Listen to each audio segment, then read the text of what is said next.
Hey, what's up?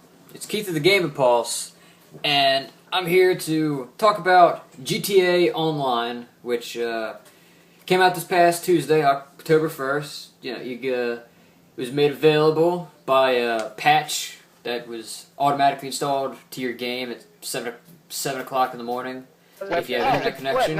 And here to talk about my experiences with it and discuss the issues that it is currently facing right now.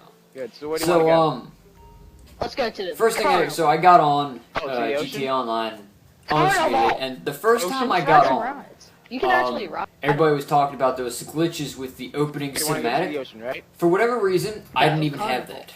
Ocean. I made my character, and then it just kind of dropped me into a free roam Work out well. where there weren't any Let's go missions. You could to just the run around, carnival. shoot things, and kill people. So I didn't stick with that too I long. thought that But then I went the back, fence would break, and or you would fly off, but I got on, and I saw the So opening don't dare cinematic hit this one of time. those. And then I sat at the first race. Now, this is where apparently a lot of people are encountering their problems, where they'll get to the first race, and it'll just sit there. They'll say, oh, waiting for other players, or waiting for match to begin, and nothing will happen. And I probably sat there for probably a good half an hour. I was patient because I figured there'd be problems, so I went off. I did something. I might have read a book. I might have done something like that. And I came back, and the race started, and it's like stereotypical first race that you have, one of the races in GTA. And then I could finally get online, and I only need friends. when I finally got online, it was actually very fun. You're immediately dropped in. There could be anywhere. I've played in lobbies, worlds as small as 5 people, and then I've actually had worlds where there's like 12 people in. And so you go through various missions. You can do, like a lot of similar missions that you do in the campaign. Steal a car. You can steal evidence. That's one of the other popular ones. Another one's you have to steal drugs. There's another one that you currently encounter a lot. And then by walking in these areas, like these blue circles, you can start missions. You can go into deathmatch. You can go into races, last man standing matches. That's basically how you do things in the multiplayer. And if you host it, you can send an invite. So like. You can send it to just anybody. You can say, I just want my friends to come play, see if any of them come.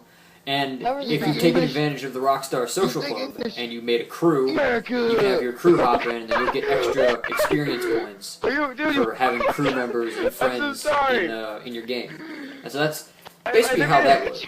You can get missions either by receiving a phone call from one of the AI in the game, like Simeon or Lamar. He'll call you or text you every once in a while saying, that he has a job for you. You can get texts from random people or friends of yours. They'll be like, oh, I need help. I need somebody to come help me with this mission. And you can go do that. You can hop on there. And then also the blue things that I was talking about. Other than that, the game plays remarkably similar to the solo campaign. There's not as many people, computer-wise, there's not as many cars driving around, which is a little bit of a bummer. It makes finding, if you're looking for, I really want, like me, I was really looking for a Harley after a while. And it took me a little while to find one, because there's so unpopulated parts of the world that you might never encounter one. It's possible. And also the create a class system is really weird. Instead of picking what your character looks like, you pick your character's heritage. So you pick what the grandparents on both your mom and your dad's side look like, and you pick what your parents, and which that determines what your parents look like, and that determines what you look like in a way. And there's certain ones, like if you got the limited edition version of the game, you can get Nico and his son from GTA 4. You could have them as parents. If you become a member of the Social Club, you get John Marston from Red Dead Redemption. And there's like a couple characters from GTA 3 that are built in that you can get. And then you pick your character's attributes. Instead of saying, I want him to be strong, or I want him to be really stealthy, or I want him to be able to drive. You pick how many hours does he sleep? How many hours does he spend, doing legal work, doing illegal work? you know, working out, partying, all kinds of stuff like that. And you requisition off like 24 hours, which you can't put more than, I think, 9 hours in a single slot. But you can kind of, that's how you pick what, that kind of determines what your character looks like, too, and it determines your skill set. Now, all of that can be upgraded throughout the course of the game, but... Hey, guys. And that was the I'm thing. back. Basically, at first, you have very little control over what your character looks Have like. you You ever can pick tried what kind of taking hair they shoulder? have. You can pick facial hair, glasses, and hats. And that's about it. Like, outfit-wise, you have to wait until you get in the game to do that. You're given, like, a straight thing. First time I got in the game, my guy had a suit. And that's what I was wearing. Because, So. my God, it is the But, worst. everything from the main game that's in there you can go in and get. You can go to tattoo parlor, get tattoos. You can go get a haircut, go Hey, I see somebody ahead of me. get clothes. There's also other places you go. You go to car dealerships and get stuff. And a neat feature that I liked is that you can have a personal Oh, I'll vehicle. just join his game. So the personal vehicle is like a... I'm trying to think of what the word is. It's basically, it will spawn whenever you spawn back into the open world. So, and that will be, it'll be close by, and it'll also spawn close by whenever you do missions. And so, and you can get insurance on it, and you get free insurance the first time you get it, because the way insurance works in there is, if you wreck your bike, you can use it to go get another one. You can use the money from a claim to go get another one. I thought that was interesting.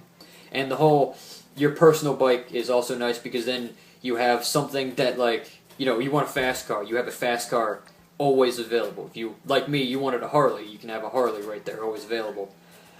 And then probably I think I didn't get that far.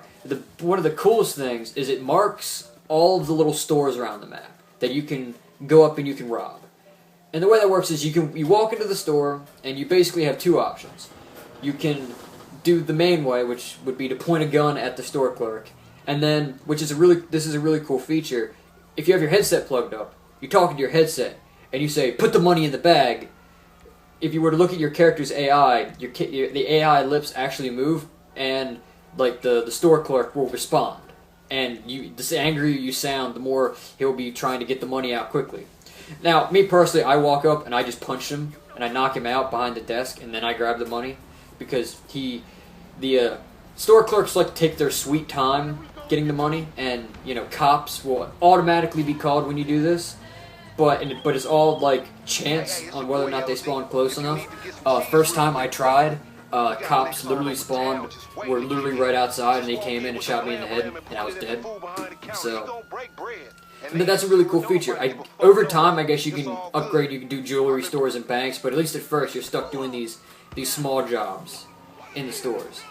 Other than that, I mean, everything plays much like you'd think. Deathmatch, you can do free for all or team based. You can do last man standing, which is deathmatch, but you get one life. And then there's also like races. You can do races in which they run like Mario Kart. You get power ups. You get a speed power up, a repair power up, or a rocket power up, which allows you to fire rockets at anything that's in front of you. And the rockets are very generous with splash damage. They really are. You just have to be basically pointing in the general direction of somebody in front of you, and they will probably get hit by the rockets. It's really nice. But you know, you can do other things. You can arm wrestle people, play golf, all the things that are like little things that you can do in the campaign. You can do online. So by the little experience that I've had online, it's fun. Now that's where the issue comes in, is that getting online is such a pain in the ass. Yep. I've only, not counting the first time, which I guess maybe the game was glitched out or something, I've only technically been able to get online twice. And both times I started another character, like I started my first character, I went through, and then I found out later that one of the problems with the game is it'll sometimes corrupt save files for your online characters, so I had to restart and I had to make another character. And then both times that I started a new character, I had to sit for probably at least 20 minutes. On that first race thing that I talked about earlier, where you're just sitting there and nothing's happening. But then other than that, I think I literally sat waiting for this thing to start, and I was doing other things for probably about an hour, waiting for it to load up, and it just wouldn't. So I gave up. And I think out of everything, that's probably hurting this the most, is that it's so difficult to get online. And if you're trying to get online with a bunch of people, it's even more difficult, because then you have to get online in the same game as your friends, and I've heard that's being a bit of an issue. They're supposed to have a patch. When's that? Today. Today. Okay, so there's a patch supposedly coming out today that's supposed to fix all this. Hopefully. But I mean, one of the theories that I heard on IGN that this might have, I mean, it might not have been as fine polished, but then again, they could have put out a patch for it. They probably should have put out online, I feel, on launch day. Because, you know, because not everybody was going to be online.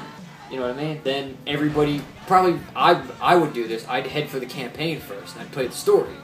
At least now, there's people who've beaten the campaign by the time the online came out. So literally, they have very little to do except for do the online. So you have a million people all trying to get on the servers at once. This was almost inevitable that this online launch was going to fail. I think it's because, you know, probably like they didn't want to have to transfer to new consoles when the new consoles were revealed to come out. So they moved the game back. The game was probably going to be a later date. They pushed it to September. And then they gave it 2 weeks to finish and try to patch up the online. But I don't think they could have put out the online any later to try to work out the bugs, because honestly, then their launch sales wouldn't have been nearly as good, because some people would be like, oh, well, I'll just wait a month for the online to come out, and then I'll get the game, because then I can get the full experience. And I wouldn't blame people to do that. If that was the case, I'd probably have done that. So 2 weeks, I think, was probably the best they could have done, but they should have put it out day up. I mean, yeah, it would have been, you know, maybe not even as good as it is now, but at least then people would be able to play it, and it would make it a better experience. If I'd rate my experience so far online, I'd probably give it just a 7.5. It's, like I said, it's the not being able, having a small chance of getting online, it really hurts that. But what I have played, I'd probably give it like I'd easily give it like a 9. It's really fun. It's everything you'd want in a GTA multiplayer. It's taking what GTA 4 was and beyond. And hopefully with this patch they fix it and then people can play. And so, because, you know, Tyler, he hasn't even been able to get on it yet. 4 hours. Tried for 4 hours, could not get on. So I mean, that's that. Maybe if we get a little bit more experience with it, you know, if they fix all the problems, we could play more. Maybe we'll put out a second video to talk maybe more in depth about certain things. But you know, like, subscribe to the Gamer Pulse. If you haven't gotten GTA 5, go do that. And because, you know, hopefully the online will work and the online will be fun, and then you definitely have to get it, because what I was playing, I was having a blast. So, yeah. Bye.